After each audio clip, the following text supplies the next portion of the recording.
정리하고 이번 주 가장 눈여겨볼 소식을 살펴보는 시간입니다. 시사구말리 문화일보의 이현종 논설위원 나오셨습니다. 어서 오세요. 네, 안녕하세요. 예, 오피니언 라이브 윤희용 여론분석센터장 자리하셨습니다. 안녕하십니까? 네, 안녕하십니까? 오늘 4월 6일 다음 주 수요일에 총선이 있으니까 열흘도 안 남았습니다. 이제는 총선 판세가 좀 드러나는 것 같아요.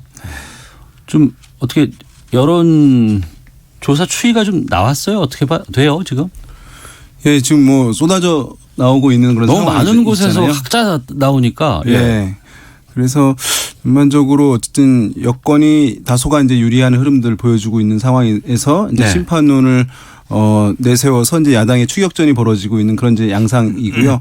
그것이 뭐 지역별로 좀 차이가 수도권과 지방과 좀 차이가 있는 흐름도 나타나고 있고, 그리고 발표되는 조사들은 그래도 유권자들이 관심 가질 만한 인물들이 있는 곳이 주요하게 발표가 되잖아요. 네. 그러니까 어떤 지역들은 한 번도 조사가 공표되지 않는 곳들도 많이 있어요. 그러니까 예. 대중들이 잘 모르는 인물들, 관심권 밖에 있는 것들이 있어서 뭐 실제 여론조사 참조하는 것도 좋긴 하겠습니다만은 이것은 여론조사는 참조용이지 이것이 네. 어떤 예언적이고 확정적인 것은 아니기 때문에 어쨌든 좀 약간 신중하게 결과들을 보는 것이 좋지 않을까 생각됩니다. 해외 유권자들은 투표를 이미 시작을 했고요. 그렇죠.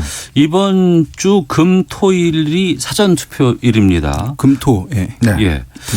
과거에는 사전 투표를 상당히 좀 최근 지방선거에서 많이 했던 것으로 기억이 되는데 네. 이번엔 좀 사전 투표를 어떻게 전망하세요? 지난 아마 20대 총선인가요? 20대 총선에서는 이제 12% 정도 됐거든요. 예. 그러니까 점점 사전 투표율이 좀 상승하는 추세입니다. 이제 그런 걸로 보면 이게 어떤 면에서 보면 최종적인 뭐 투표율 상승으로 이어질 것인가는 또 이게 별개의 문제예요. 왜냐하면 사전 투표율이 높다고 해서 또 최종 투표율이 높다고 할 수는 없거든요. 근데 문제는 이제 지난 20대 총선 같은 경우는 투표율이 당시에 58%였기 때문에 네. 상당히 이제 예전 19대보다는 한 뭐 4%포인트 정도 상당히 높은 수준이었습니다. 그러니까 네. 점점 어떤 면에서 보면 투표율이 좀 상승해 가는 그런 추세에 이제 이번에 21대 총선 투표가 이루어지는 것인데요. 아무래도 이제 이번에 코로나 이 문제가 얼마나 이제 투표율을 좌우할 것인가. 근데 문제는 이제 뭐 선관위 여론조사를 보면 투표하겠다는 의향은 꽤 많으신 것 같아요. 예전보다 더 강하신 것 같고, 이제 문제는 근데 그게 직접적으로 이제 그럼 현장에 나올 것인가의 문제. 이거는 좀 이제 별개의 문제 같아요. 지금 그 선관위가 조금 여리시는 분들이나 이런 분들 같은 경우는 이제 별도의 투표소에서 투표를 할 수 있도록 그렇게 이제 지금 편의를 제공하고 있는데, 문제는 아무래도 이제 감염의 위험이라든지 또 가게 되면 이제 장갑을 껴야 되고 마스크를 해야 되고 소독을 해야 되고 하기 때문에 연로하신 분들 또 젊은 층들 과연 얼마나 투표할 것인가. 이 문제가 상당히 쟁점이기 때문에 예. 아무래도 이제 투표를 예전 선거 같으면 많이 하게 되면 어떤 면에서 보면 조금 여당에 유리한 측면들, 그다음에 좀 적게 하게 될 경우에 이제 야당이 유리한 측면들. 왜냐하면 이제 많이 하게 될 경우는 20대들이 많이 나온다는 이야기인데 그게 아무래도 지금 여당에 좀 플러스가 되는 측면이 있는 거거든요. 그런데 이 또 전통적인 이 어떤 원칙이 또 이렇게 매번 똑같은 거 지켜지는 건 아닙니다. 네. 그렇기 때문에 아마 이번에는 투표율이 어느 정도 될 것인가, 여기에 상당 결과에도 상당히 영향을 좀 미칠 걸로 보입니다. 네. 그러니까 지금 투표율은 저희가 하늘의 영역이다라고 얘기를 합니다. 그만큼 예. 이제 어렵다는 것이고, 왜냐하면 사람들이 표심보다도 사실 투표할지 말지 이런 것들이 차이가 나기 때문인데요. 두 가지 이제 예측이 있어요. 투표율이 이번에 말씀하신 대로 코로나19로 인해서 상당히 이제 떨어질 것이다라고 하는 시각이 있습니다. 그래서 고령층, 감염 위험 높은 고령층과 뭐 30, 40대 주부, 자녀를 둔, 그다음에 20대는 이제 그것과 또 무관하게 최근에 어쨌든 정치 외면 현상이 심하거든요. 네. 네, 그래서 낮아질 거라고 하는 시각이 있고 합리적인 뭐 예측이라고 할 수 있습니다. 반면에 그렇게 많이 낮아지지 않을 것이다라고 하는 시각의 근거는 뭐냐 하면 코로나19가 초기에 비해서는 좀 진정이 된 측면이 있고, 마스크를 사려고도 줄을 쓰는 사람들이 많이 있으니까 네. 그것은 이제 안전만 관리를 하면, 그리고 선관위에서 당일에 이제 안전 관리를 어쨌든 충분하게 보장이 된다면 또 이 코로나19가 이렇게 정치 의식을 제고시킨 측면이 이제 있을 수 있습니다. 뭐냐하면 이렇게 중요한 것이 정치권이 또는 정부가 어떻게 대응하는지에 따라서 상당히 우리 삶에 중요하구나라고 하는 생각을 갖게 함으로써 정치 의식이라든가 어떤 투표 참여 의식을 제고시키는 효과가 있을 수 있는 것이거든요. 네. 이런 것을 감안하면 그렇게 떨어지지 않고 이전과 비슷한 흐름으로 이어질 수도 있거나 좀 올라갈 수도 있다라고 보는 시각도 이제 존재하고 그런 상황입니다. 네. 자, 이제 총선 일주일하고 한 이틀 정도 더 남았는데 전체적인 판세는 두 분 어떻게 보고 계시는지 좀 이현정 논설위원께서 먼저 말씀해 주시죠. 사실 지금 판세라고 하면 아무래도 여론조사를 기반으로 한 것인데 네. 문제는 이제 이 여론조사에 대한 신뢰도 문제가 사실 이번에 많이 등장하고 있지 않습니까? 왜냐하면 이제 이 휴대전화 안심번호를 통해서 이제 여론조사를 하는 것인데 특히 우리 지난번 총선도 많이 좀 틀렸거든요. 특히 이제 이 총선은 여론조사 하기가 참 어렵습니다. 왜냐하면 그 특정 지역에 한 500명 정도 샘플링을 해서 하는 것인데 네. 예전 같으면 다들 이제 집 전화로 많이 하기 때문에 집에 계신 분들이 많이 하잖아요. 근데 지금은 다 이동하는 분들이 많기 때문에 그렇죠. 이 휴대전화로 많이 하기 때문에 그다음에 이게 과연 그러면 연령대별 어떤 표집 자체가 과표집될 수가 있지 않는가라는 이제 그런 우려들이 있어요. 왜냐하면 적극적으로 예를 들어서 이 응답에 적극적으로 응하는 분들만 대상으로 할 경우에 이게 어떤 면에서 보면 여론조사가 좀 왜곡될 수가 있다. 그래서 20대 총선 같은 경우도 보면 뭐 지난주에도 이야기했습니다만은 종로 같은 경우가 사실은 당시 여론조사상으로는 뭐 정세균 후보가 굉장히 밀렸었는데 그렇죠. 차이가 많이 결과전을 났었어요. 놓고 보면 완전히 또 뒤집어 버렸어요. 이제 그런 거에 어떤 대표적인 측면이 있습니다. 그렇지만 현재 아마 더불어민주당 같은 경우는 일단 현재 여론조사보다 그렇게 틀리지 않을 것이다. 그러면 지역구 한 130석 정도. 그다음에 이제 비례 같은 경우에 더불어시민당과 열린민주당 합해서 즉 범여라고 이야기를 하죠. 범여를 합해서 한 20석 이상 얻지 않을까. 네. 좀 가반수도 이제 내보는 것 같고요. 반면에 이제 지금 미래통합당 같은 경우는 일부 이제 여론사의 그 어떤 좀 이 뒤처지는 측면이 있지만 그래도 선전할 것이다. 이런 전망들 하고 있어요. 특히 네.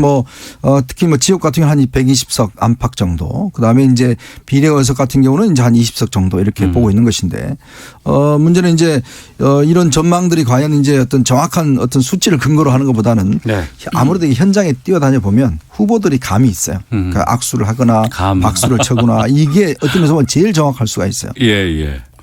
요즘에는 어쨌든 유세를 못하니까 또 분위기를 알기가 과거에 비해서는 상당히 이제 제약되는 측면도 있다고 하긴 하는데요. 말씀하신 대로 이제 각 정당에서 이렇게 이제 판세를 내놔서 이제 언론들이 보도를 했는데 이제 더불어민주당 같은 경우 여당 같은 경우는 뭐 한 지역구 253개거든요. 네. 그 중에서 한 134개 정도가 우세 또는 경합 우세다라고 이제 각 당 판세 분석을 하고 있고 이제 야당인 미래통합당에서는 한 123석에서 128석 정도 지역구에서 이제 253개 중에서 한 그 정도 125개 정도를 앞서고 있다라고 이제 판세를 보고 있는 그런 상황인데요.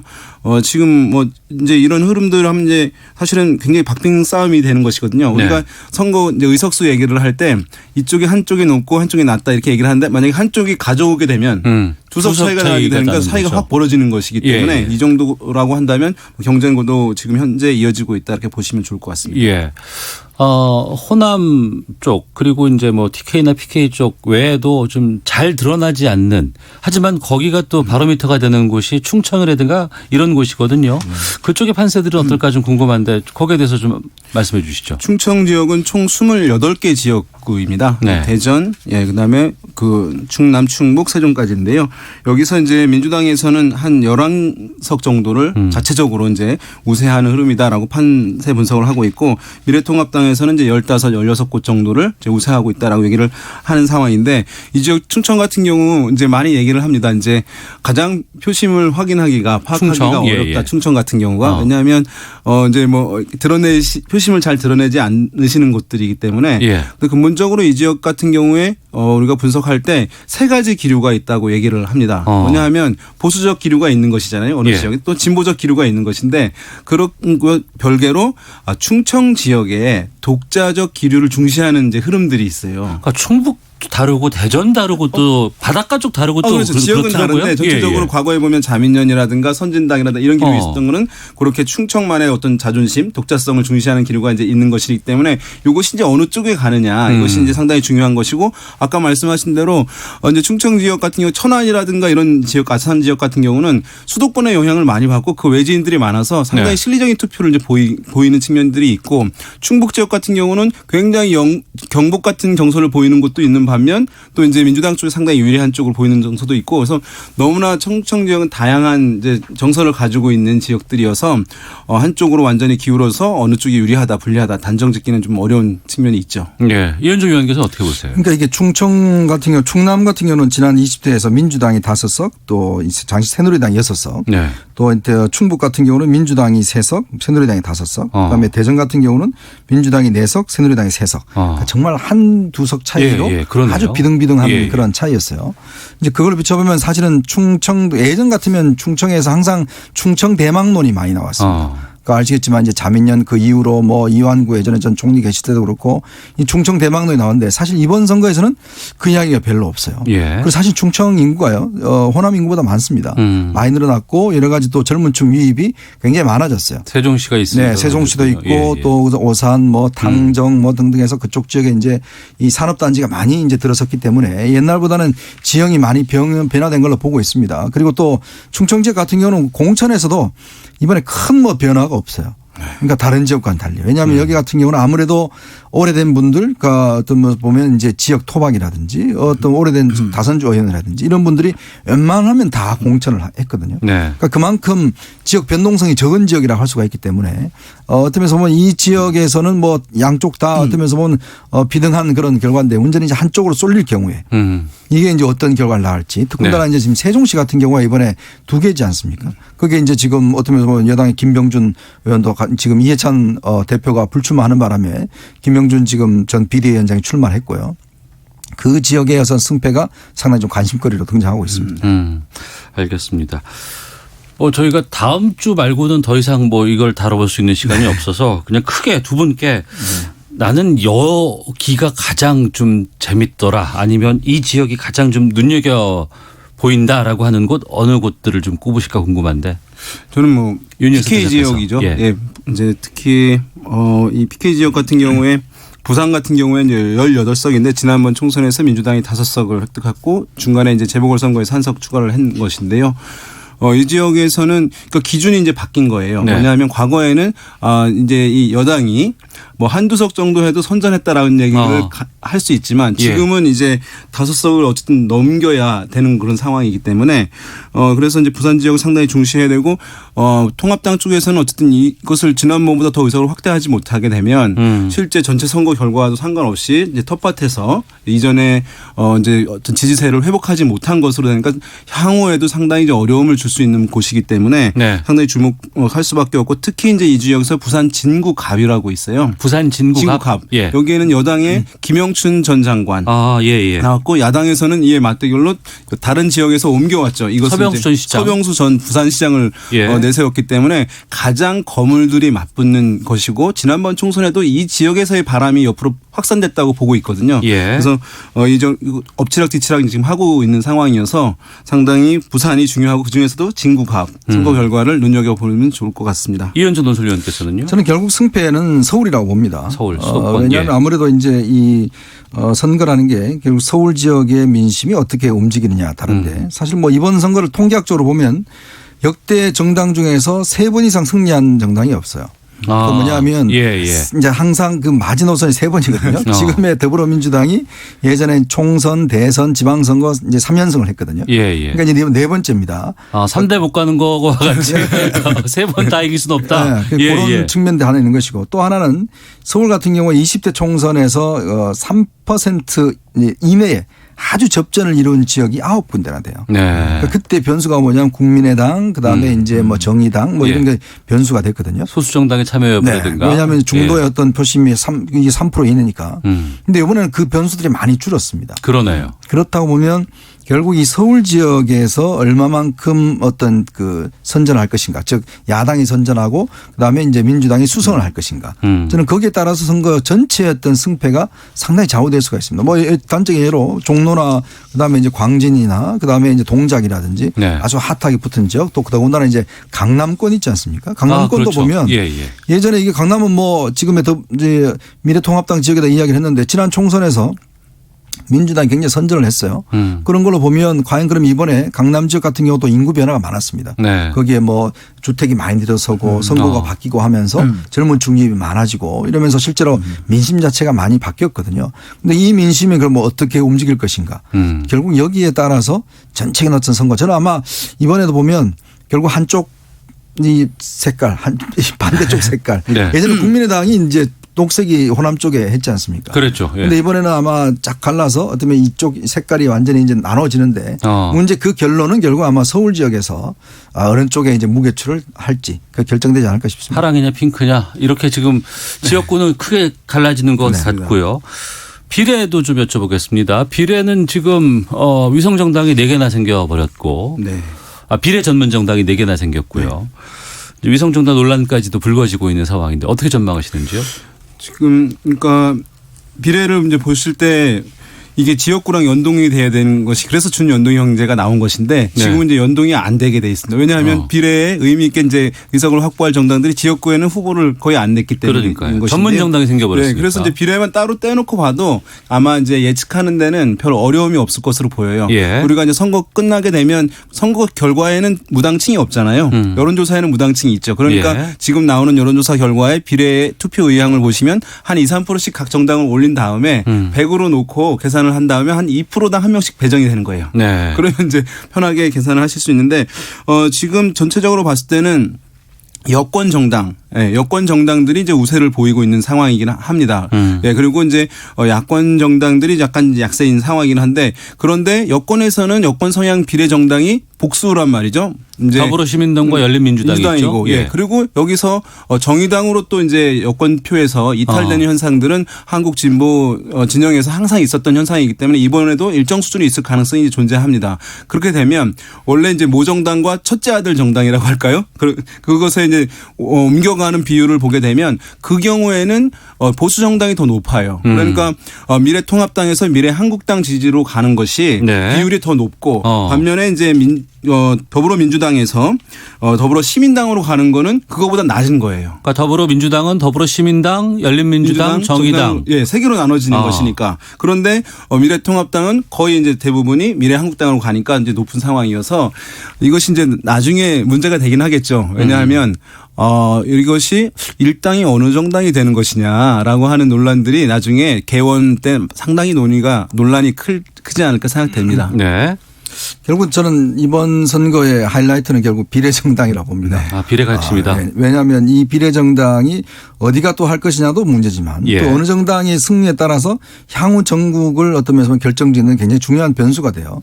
왜냐하면 아까 말씀하셨지만 야당은 결집이 될 겁니다. 네. 왜냐하면 미래통합당 지층은 미래한국당 쪽으로 대부분 넘어갈 가능성이 있어요.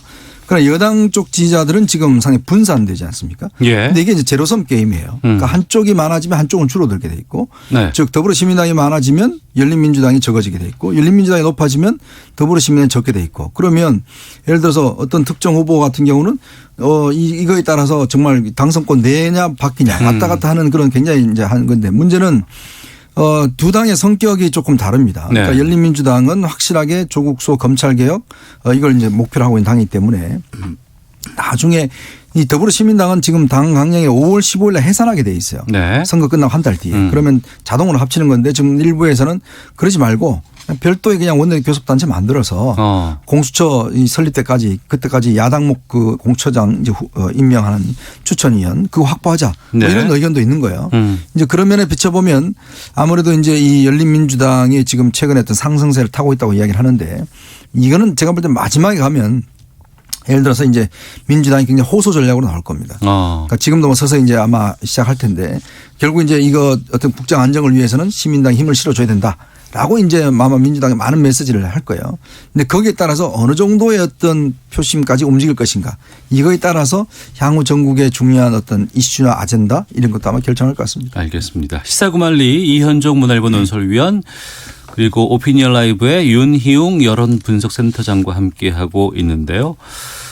공식 선거운동 시작 후 첫 주말이 어제였습니다. 민주당은 수도권 호남 쪽에서 또 미래통합당은 대전 충청권 표심 공략에 나섰는데 지금 상황에서 굳어지는 것인지 아니면 그럼에도 불구하고 한 9일 정도 남았으면 상당히 여론이 변화할 수도 있는 상황인 건지 또 지금 각 정당별로 이 선거운동하는 상황을 봤을 때 어떤 영향을 끼칠지에 대해서 좀 의견 들을까 하는데 이현정 논설위원께서 먼저 말씀해 주시죠. 그러니까 원래 이제 표심을 결정하지 못하는 분들이 지금부터 이제 서서히 결정하기 시작을 합니다. 이제 예. 원래 이제 선거 끝난 다음에 이제 이렇게 여론조사를 해보면 대부분 어떤 면에서 보면 이때쯤 결정했다라는 분들이 꽤 많아요. 한 일주일 전. 일주일 전 이제 결정했다는 분들이 꽤 많기 때문에 지금부터가 선거 운동이 굉장히 중요하다. 네. 생각이 들고 또 하나의 문제는 뭐냐면 지금 코로나19 문제 때문에 언론들이 사실 선거 상황을 많이 보도를 하고 있지 않습니다. 네네. 이제 그러다 보니 예전같이 어떤 중요한 이슈들이 지금 쟁점화가 못 되고 있어요. 그리고 지금 이제 야당 같은 경우는 경제 문제 이 문제와를 집중적으로 거론하고 있고 여당은 전국 안정론을 이제 들고 있는데 오늘 이제 중대한 변수가 또 하나 생겼죠. 네. 그건 뭐냐면 지금 우리가 100만 원씩 이제 70% 하이치 주기로 했지 않습니까 정부가. 근데 이제 황교안 대표가 1인당 50만 원씩 주자라고 네. 이야기를 하니까 바로 또 여당에서 좋다 다 주자. 이게 바꿨어요 입장을. 예. 참 이게 좀 이런 정책을 이렇게 바꿔도 되는지 모르겠지만 이렇게 돼버리면 이게 어떤 면에서 보면 이게 저는 아마 여당에서 이걸 바꾼 게 이걸 하려다 보니까 여론이 안 좋은 거예요. 그냥 받는 사람은 그냥 당연히 받는 걸 생각하지만 네. 안 받는 사람들은 솔직히 이거 왜 나 안 주지? 서운하죠. 네, 서운하거든요. 예. 돈 주는 거는요. 뭐 먹는 것도 똑같이 나눠줘야지 누군 주고 누구 안 주면 그 예. 마음 상하거든요. 그러니까 줬는데 안 먹으면 상관없지만 그렇죠. 안 주는 것도 문제가 되는 그러니까 거죠. 그게 이제 어떤 면에서 보면 사회적으로 이게 어떠면 좀 이게 갈등 양상으로 가다 보니까 여당에서 긴급히 안 되겠다. 이거는 자칫 처음에는 선거 유리한 것 같이 생각되다가 이거는 차별하니까 그럼 30%는 오히려 어떤 면에서 정부 여당에 어떤 등을 돌릴 수 있다는 판단 때문에 저는 아마 거의 다 100% 주자라는 쪽으로 바뀐 것 같아요. 아마 이 문제가 남아있는 선거 변수 어떤 면에서 보면 변수가 아닌가 뭐 그런 생각도 듭니다. 네. 예, 방금 말씀하신 거는 어쨌든 여권 입장에서는 70%를 이제 걸어놓게 되면 배제되는 층들이 이제 아마 맞벌이 층들이 많이 배제되는 것 같아요. 맞벌이 쪽도 그러면 그 있겠군요. 수입이 넘게 되는 것이니까. 근데 또 여권의 지지층이라고도 할 수 있는 것이거든요. 그런 것에 대한 부담이 있었기 때문에 오히려 이제 야당이 그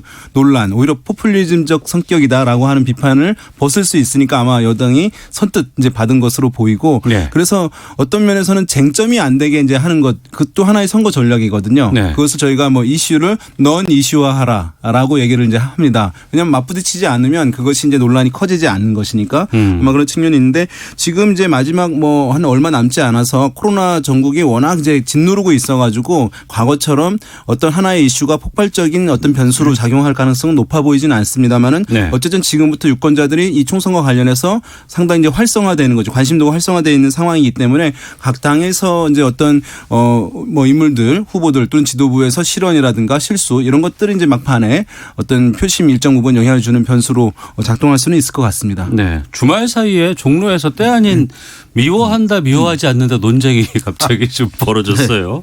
이낙연 선대위원장이 황교안 대표를 향해서 미워하지 않는다 이렇게 말을 했는데 공교롭게 같은 날 황교안 대표는 미워한다고 얘기를 했다가 이 글이 좀 삭제되는 해프닝까지 있었다고 하는데 이게 어떤 메시지가 이렇게 나왔을까 싶은데요.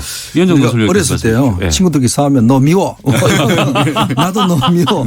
뭐 이래 되면 이게 굉장히 유치한 싸움이 되거든요. 네, 그렇죠. 예. 그러니까 참 이런 싸움을 지금 어떤 면에서 여야의 대선 주자라는 분들이 당신 미워하지 않는다. 나 네. 당신 미워. 이러다가 결국 삭제하고 이런 참 이런 상황이 생겨보면 어떤 면 저는 이게 메시지가 결국은 한편으로 보면 이 자체가 일단 좀 문제가 있지만 또 한편으로 보면 이낙연 후보 같은 경우는 미워하지 않는다. 나 통합한다. 내 마음 넓다.